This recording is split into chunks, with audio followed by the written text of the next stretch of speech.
My name is Shinko. Welcome to my channel, and we are reading Warriors Into the Wild by Erin Hunter. We're just beginning chapter 4. So we left off at Rusty becoming Firepaw and just barely being accepted into the clan when suddenly Ravenpaw came bursting through with the awful news that Redtail is dead. And you can see my cat, Alex, right there. He just woke up. It was hard for me for a little bit to get to Ravenpaw because, well, that was the name of my last cat. I named him Ravenpaw in the hope that he would have a long and fulfilling life. And that didn't happen. That really didn't end up happening. Um, if I had the choice to name Alex, it'd probably be a warrior name. But my husband chose the name, and it's a fitting name. Alex is a good boy. Anyway, I digress. Chapter 4.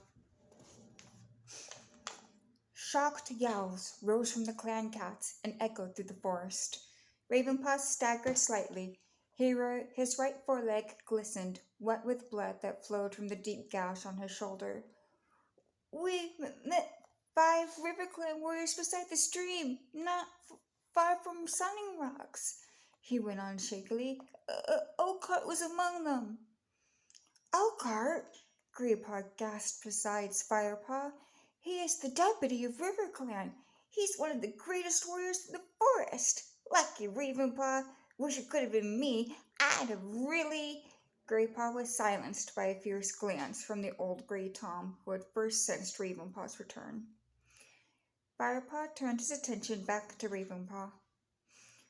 Redtail warned Oakheart to keep his hunting parties out of ThunderClan territory. He said the next RiverClan warrior to be caught in ThunderClan territory will be killed. But Oakheart would not back down. He said his clan had to be fed, whatever we threatened. Ravenpaw paused to wheeze for breath. His wounds were still bleeding heavily, and he stood awkwardly to keep the weight off his shoulder. That's when the River Clan cats attacked. It was hard to see what was happening. The fighting was vicious. I saw Oakheart had Redtail pinned to the ground, but then Redtail... Suddenly, Ravenpaw's eyes rolled in his head, and he lurched sideways. Half scrambling, half falling, he slithered off the high rock and collapsed on the ground below. A ginger queen bounded towards him and crouched at his side. She licked his cheeks briefly and called out, "Spotted Leaf!" Out of the fern-shaded corner trotted the pretty tortoiseshell Firepaw had noticed sitting beside Greypaw earlier. She hurried over to Ravenpaw and meowed for the queen to stand back. Then she used her small pink nose to roll the apprentice over so she could take a good look at the wound. She glanced up and meowed. "It's all right, Golden Flower. His wounds aren't fatal, but I'll need to fetch some cobwebs to stop the bleeding." As Fireleaf sprinted back towards her den, the hushed silence in the clearing was broken by a mournful howl. All eyes turned to the direction it had come from. A massive dark brown tabby staggered through the gorse tunnel. Between his sharp teeth, the warrior held not prey, but the lifeless body of another cat. He dragged the tattered creature into the center of the clearing. Firepaw craned his neck and glimpsed a flash of bright ginger tail hanging limply in the dust. Shock rippled through the clan like a chill breeze. Beside Firepaw, Greypaw dropped into a crouch as grief swept over him. "Redtail!" "How did this happen, Tigerclaw?" demanded Bluestar from her position on High Rock. Tigerclaw let the scruff of Redtail's neck fall from his mouth. He looked steadily at Bluestar. He died with honor, struck down by Oakheart. I couldn't save him, but I managed to take Oakheart's life while he was still gloating over the victory. Tiger Claw's voice was strong, deep. Redtail's death was not in vain, for I doubt we'll see River Clan hunters in our territory again. Firepaw glanced at Greypaw. The apprentice's eyes were dark with sadness. After a moment's pause, several of the cats moved forward to lick Redtail's bed-ragged fur.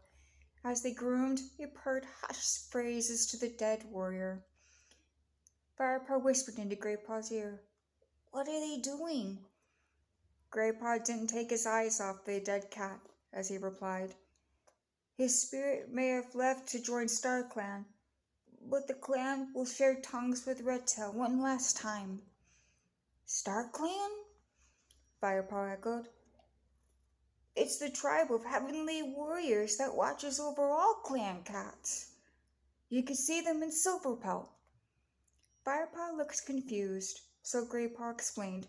"Silverpelt is that thick band of stars you see each night stretching across the sky. Each star is a StarClan warrior. Redtail will be among them tonight." Firepaw nodded, and Greypaw stepped forward to share tongues with his dead deputy. Bluestar had remained silent while the first cats came to pay their respects to Redtail. Now she leaped down from the high rock, walked slowly toward Redtail's body.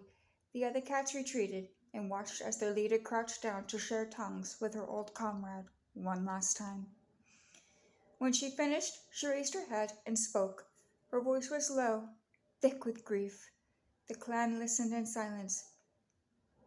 "Redtail was a brave warrior. His loyalty to ThunderClan will never be doubted. I always relied on his judgment, for it bore witness to the needs of the clan, and was never swayed by self-interest or pride. He would have made a fine leader." Then she lowered herself onto her belly, her head bowed, her paws stretched neatly before her. Silently she grieved for her lost friend. Several other cats came and lay down beside her. They bowed their bowed heads and hunched backs, echoing her mournful pose. Firepaw watched. He had not known Redtail, but he couldn't help feeling moved as he witnessed the clan mourn. Greypaw came and stood beside him again. "Dustpaw will be sad," he remarked. "Dustpaw?" "Redtail's apprentice, that brown striped tabby over there. I wonder who his new mentor will be." Firepaw glanced over at the small Tom, who squatted near Redtail's body, staring unseeing at the ground. Firepaw looked past him to the clan leader. "How long will Bluestar sit with them?" he asked. "Probably the whole night," replied Greypaw. "Redtail is her deputy for many, many moons. She won't want to let him go too quickly. He was one of the best warriors. Not as big and powerful as Tiger Claw or Lionheart, but quick and clever." Firepaw looked at Tiger Claw, admiring the strength that swelled in his powerful muscles and broad head. His massive body showed signs of his warrior life. One of his ears was split into a deep V shape, and a thick scar sliced to the bridge of his nose. Suddenly, Tiger Claw stood up, stalked over to Ravenpaw. Spotted Leaf was crouching beside Tiger Claw's wounded apprentice, using her teeth and front paws to brush swaths of cobweb under her shoulder wound. "What's Spotted Leaf doing?" "Stopping the bleeding. It looked like a nasty cut, and Ravenpaw seemed really shaken up. He's always been a bit jumpy, but I've never seen him this bad before. Let's go and see if he's woken up yet." They made their way through the grieving cats towards the spot where Ravenpaw lay and settled themselves a respectful distance away to wait until Tiger Claw had finished speaking. "So, Spotted Leaf." Tiger Claw addressed the tortoiseshell with a confident meow. "How is he? Do you think you could save him? I've spent a lot of time training him up, and I don't want my efforts to be wasted at the first battle." Spotted Leaf didn't look up from her patient as she replied, "Yes, a pity. If after all your valuable training he dies in his first fight, eh? Firepaw could hear a teasing purr in her soft mew. Will he live? Tiger Claw demanded. Of course, he just needs rest. Tiger Claw snorted and looked down at the motionless black shape. He jabbed Ravenpaw with one of his front claws. Come on then, get up. Ravenpaw didn't move. Look at the length of that claw, Firepaw hissed. Too right, replied Greypaw with feeling. I know I wouldn't want to get into a fight with him. Not so fast, Tiger Claw. Spotted Leaf placed a paw over Tiger Claw's sharp talon and gently moved it away. This apprentice needs to keep as still as possible until the cut has healed. We don't want him opening his wound by jumping about, trying to please you. Leave him alone. Firepaw found himself holding his breath as he waited for Tiger Claw's reaction. He guessed that few cats dared to give orders to the warrior like that. The big tabby stiffened, seemed about to speak when Spotted Leaf meowed teasingly. Even you know better than to argue with a medicine cat, Tiger Claw. Tiger Claw's eyes flashed at the little tortoiseshell's words. I wouldn't dare argue with you, dear Spotted Leaf, he purred. He turned to leave and caught sight of Greypaw and Firepaw. Who's this? He asked Greypaw, towering above them. He's the new apprentice, Greypaw meowed. He smells like a kitty pet, snorted the warrior. I was a house cat, Firepaw meowed boldly, but I am going to train to be a warrior. Tiger Claw looked at him with sudden interest. Oh, yes, now I remember. Bluestar mentioned that she had stumbled across some kitty pets. So she's actually going to try you out, eh? Firepaw sat up very straight, anxious to impress this distinguished clan warrior. That's right, he meowed respectfully. Tiger Claw eyed him thoughtfully. Then I shall watch your progress with interest. Firepaw puffed out his chest proudly as Tiger Claw stalked away. Do you think he liked me? I don't think Tiger Claw likes any apprentices, whispered Greypaw. Just then Ravenpaw stirred and twitched his ears. Has he gone? He mumbled. Oh, Tiger Claw? Replied Greypaw, trotting towards him. Yeah, he's gone. Hi there, Firepaw began about to introduce himself. Go away, both of you, Spotted Leaves protested. How am I meant to help this cat with all of these interruptions? She impatiently flicked her tail at Greypaw, and Firepaw pushed her way between them and her patient. Firepaw realized she was serious, despite the lively glimmer in her warm amber eyes.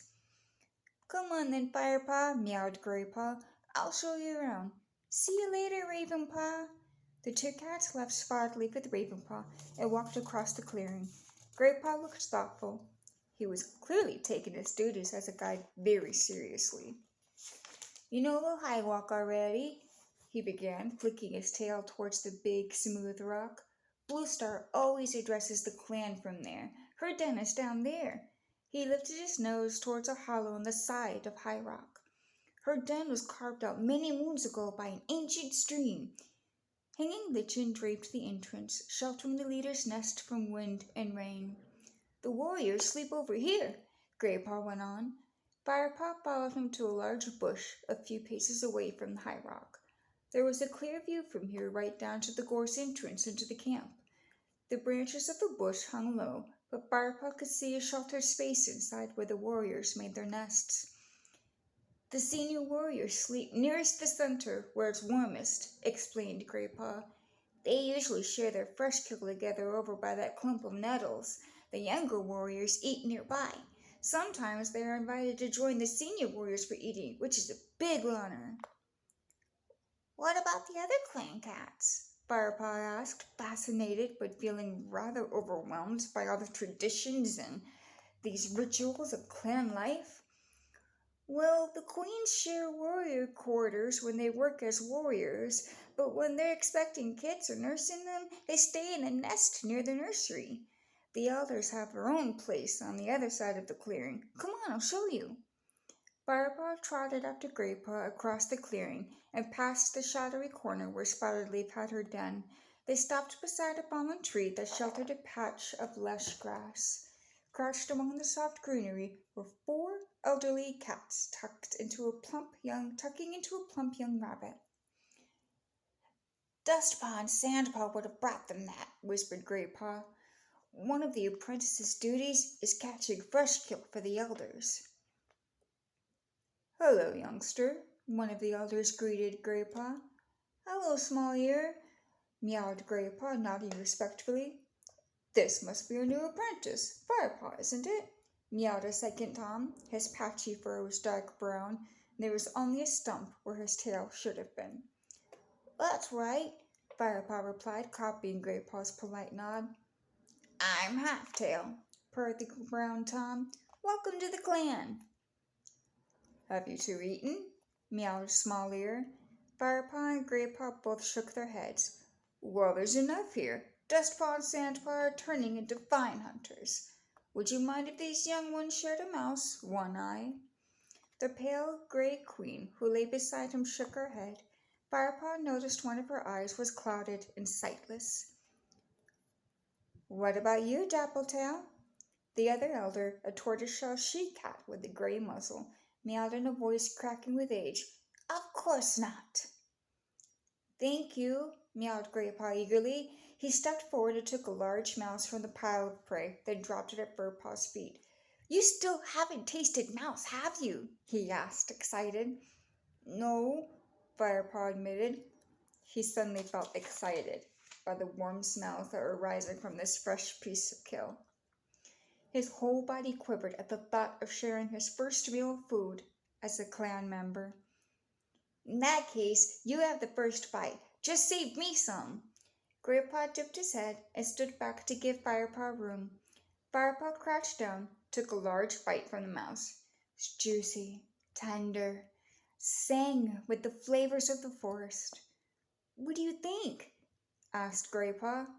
Fantastic, mumbled Firepaw with his mouth still full. Move over then, Graypaw mewed, stepping forward and bending his head to take a bite. As the two apprentices shared the mouse, they listened to the elders talk among themselves. How long before Blue Star appoints a new deputy? Asked Small Ear. What did you say, Small Ear? Meowed One Eye. I think your hearing has become as poor as your eyesight, snapped Small Ear impatiently. I said, how long before Blue Star appoints a new deputy? One Eye ignored Small Ear's irritated reply and spoke instead to the tortoiseshell queen. Dappletail, do you remember the day many moons ago when Blue Star herself was appointed deputy? Dappletail mewed earnestly. Oh yes, it was not long after she lost her kits. She'll not be happy to be appointing a new deputy, Small Ear observed. Redtail served her long and well, but she'll need to make up her mind quickly. According to clan custom, the choice has to be made before moon high after the death of the old deputy.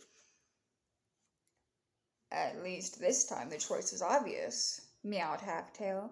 Firepaw raised his head and looked around the clearing. Who could Halftail mean? To Firepaw, all the warriors looked worthy of becoming deputy. Perhaps he meant Tigerclaw. After all, he had avenged Redtail's death. Tigerclaw was sitting not far off, his ears angled towards the elders' conversation. As Firepaw stretched with his tongue to lick the last traces of mouse from his whiskers, Blue Star's voice called from high rock. Redtail's body still lay in the clearing below, pale gray in the fading light. A new deputy must be appointed, she mewed. But first, let us give thanks to StarClan for the life of Redtail. Tonight, he sits with his fellow warriors among the stars. Silence fell as all the cats looked up into the sky, which was beginning to darken as evening crept into the forest. And now, I shall name ThunderClan's new deputy, Blue Star continued. I say these words before the body of Redtail, so that his spirit may hear and approve of my choice. Firepaw looked at Tigerclaw. He couldn't help noticing the hunger in the big warrior's amber eyes as he stared up at High Rock. Thine heart, meowed Blue Star, will be the new deputy of ThunderClan. stop it there. Good spot to stop. So, things are starting to get interesting. I apologize about the death, obviously. I did say at the beginning of the series that there is life and death, unfortunately. Fortunately and unfortunately. Trust me, though, it makes up for it. I promise you. So, what do you think? Do you think Lionheart would be a good deputy? Or do you think it should have been Tiger Claw? Do you have